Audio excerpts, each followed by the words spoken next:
Good day. Today, we will be discussing the first voyage around the world by Antonio Pigafetta. We will be dealing with historical context of the document alongside with its contribution and relevance to us Filipinos. But before we proceed to that, let us first check the background of Antonio Pigafetta. So I have here a picture showing Antonio Pigafetta, and let us check his background. Well, Antonio Pigafetta, he was born sometime in the closing year of the 15th century. His parents are Giovanni Pigafetta and Angela Zoga.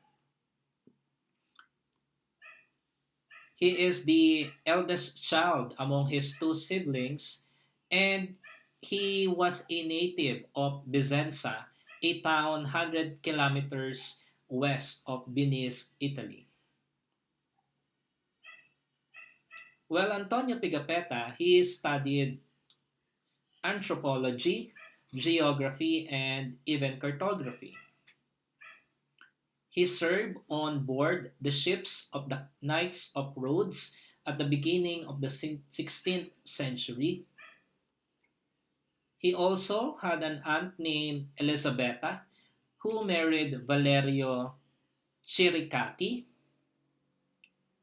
He accompanied Monsignor Chiricati to Spain in 1519.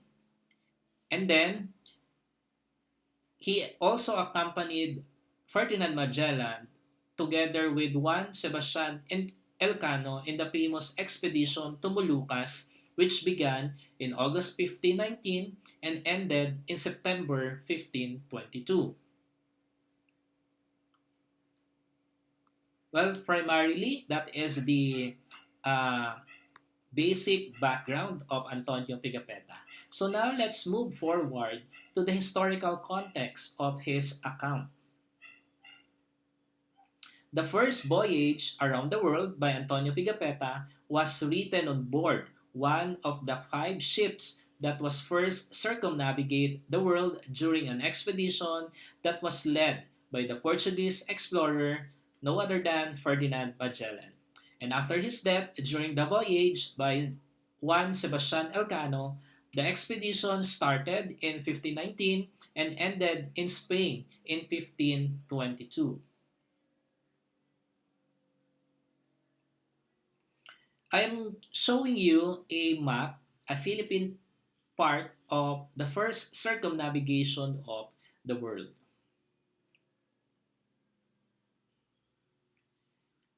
Name of the Spanish fleet that was led by Ferdinand Magellan, which is the Armada de Molucca. This Armada de Molucca is provided by King Charles V.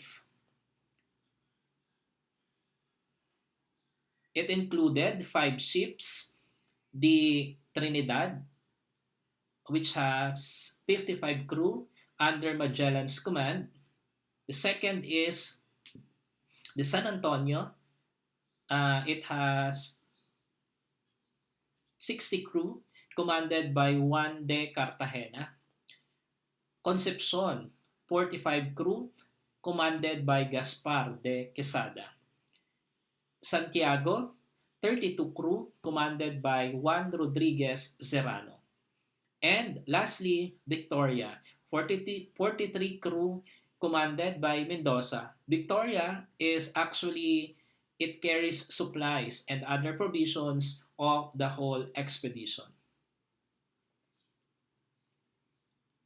Santiago was a caravel, while others were rated as carracks. At the end of the voyage of Antonio Pigafetta, the author of the book was on board on Victoria. Victoria is the only ship that was able to return to Spain.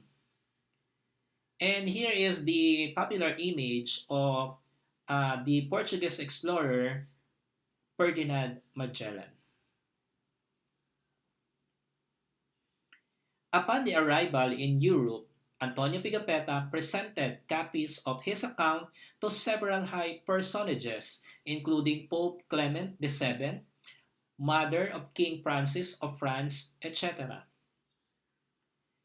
His original diary was lost, and it is not known if what language it was written. But there were four manuscripts survives in different versions. One of it is in Italian, and the other three is in French.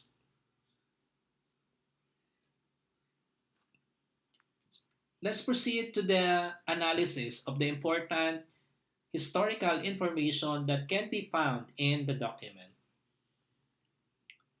Reminder: since Magellan and his crewmen crossed the international dateline or IDL, there is one day added to the original dates that Antonio Pigafetta wrote in his book for the better perspective of us Filipinos.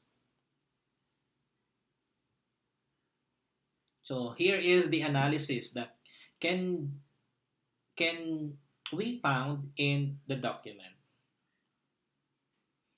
Throughout the expedition, they're served by a translator named Enrique.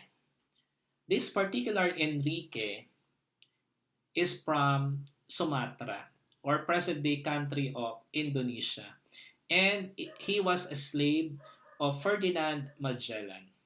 Ferdinand Magellan acquired Enrique as a slave at Malacca. On March 17, 1521, originally March 16, 1521, this was the arrival in Sama or the present day Samar, the province of Samar. The island was called Humunu, now Humonhon. Magellan and his men called it Aguada Daliboni, Signali, or the watering place of good signs. There are many islands in that district, and therefore they call them Archipelago of San Lazaro, as they were discovered on the Sunday of Saint Lazarus. On April 1, 1521, originally March 31, 1521,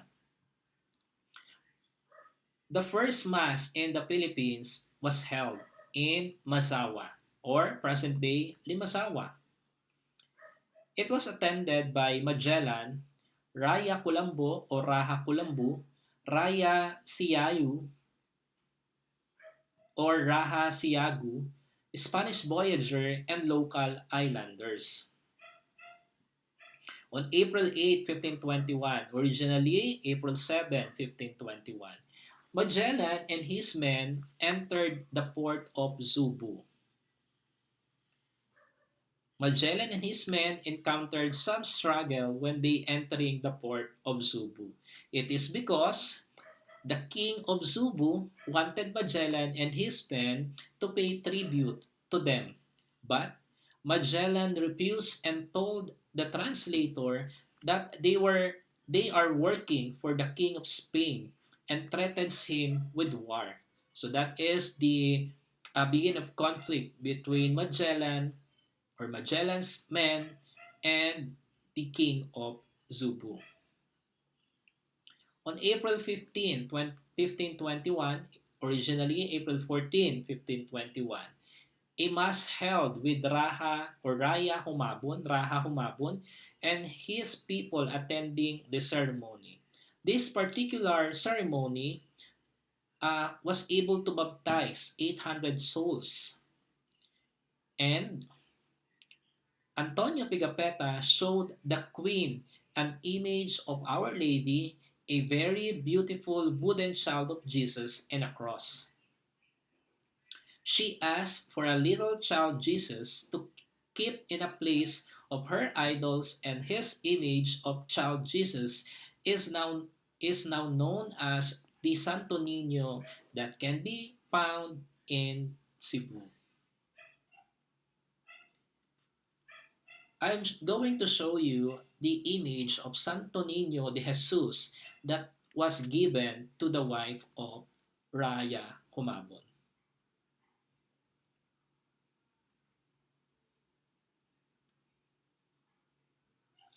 Moving on April 27, 1521, originally April 26, 1521. According to Zula, the chief of Mactan, si Lapu-Lapu refused to obey the king of Spain. Si Lapu-Lapu did not want to pay Magellan and his men the gold they were promised. Magellan was not pleased since they went to Matan, or present-day Mactan, to garner food for their expedition. Zula requested the captain to send him only one boatload of men to fight against other ships. The captain general decided to go thither with 3 boatloads.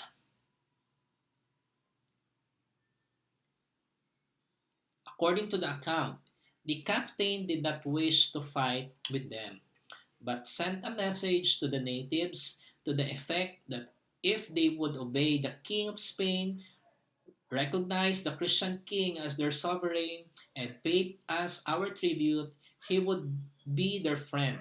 But that if they wish otherwise, they should wait to see how our lances wounded. Moving forward, on April 28, 1521, originally April 27, 1521. At midnight, 60 of Magellan's men set out armed with corselet and helmets. Christian king, prince, some of the chief men, 20 or 30 balanghais. The local islanders had lances of bamboo and stakes hardened with fire. They shot the captain through the right leg with a poisoned arrow, knocked his helmet off his head twice. An Indian hurled a bamboo spear in captain's face, but the latter immediately killed him with lance which he left in the Indian's body. April 28, 1521, again, originally April 27, 1521. There were 8 of Magellan's men killed. 4 Indians were killed by mortars, and on the side of Lapu-Lapu, of si Lapu-Lapu's men, only 15 were killed.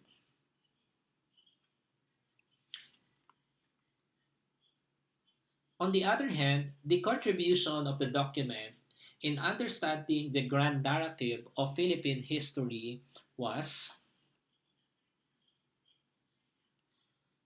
first, it elaborated the lifestyle back then, and it described what the local islanders wore, what they ate, how they communicate, and how they live. Second, Antonio Pigafetta's journal is the only known document about Lapu-Lapu's life. Thirdly, it considered the best source today of the custom and usages of the Filipinos in the early 16th century due to the daily notes of Pigafetta's took and details about the expedition that he wrote about. And lastly, it contains first vocabulary of Visayan words ever penned by a European. Music of the Visayan inhabitants as described by Antonio Pigafetta.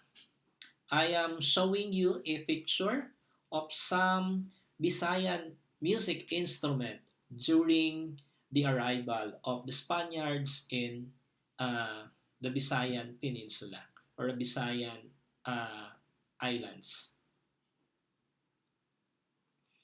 Also, there are vocabulary of the Visayan words that were listed on the Pegapeta's account.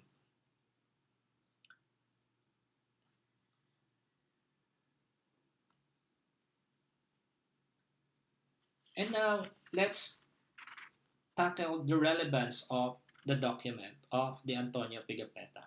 Maybe we could state that the relevance for this document is that when or on August 10, 1519, it is the starting point of the first expedition around the world led by Ferdinand Magellan. And his book, the Antonio Pigafetta's book, served as an evidence that the world is round and not flat. And also, the book aids the researchers and students of today in understanding the context of Magellan's expedition and how the whole Europe Philippines conflict commenced. Also, Ferdinand Magellan discovered the Pacific Ocean, and he also proved that there was a way to the east by sailing west. And growing up, we understand that this issue is just a simply start of the Spanish era, and Magellan being the Philippines villain without taking into debate the context and different reasons of the expedition.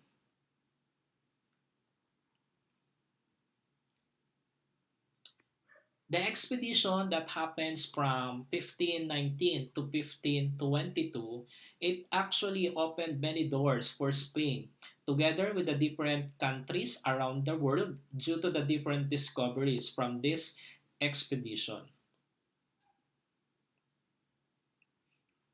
Also, it led the world to be a more globalized society because of how other countries were rebuilt to the European countries. And lastly, businesses rose because of the discoveries that made up the different products. Collaborations were also made that benefited the different sides. And actually, this particular event has opened many doors for the Philippines as well. First, it helped us in knowing how the early Filipinos lived by the account of a primary source who witnessed it firsthand. Second, it will help us in understand how the Filipinos of the past lived and how they coped when Magellan and his men came to the Philippines. Third, we will discover what religion Filipinos used to have and when they became Christians. And also, lastly, we also found out how the first Filipino fought and delayed the Spanish occupations by years. Antonio Pigafetta's journal or account is also a vital piece not only of Philippine history but also of world history. He narrated the events that transpired in a way that gives the readers of his journal a clear picture of what it's like to be part of the first voyage around the world. That's the end of our uh, discussion for the Antonio Pigafetta's first voyage around the world. Thank you so much for listening. Once again, this is your instructor, John Libres.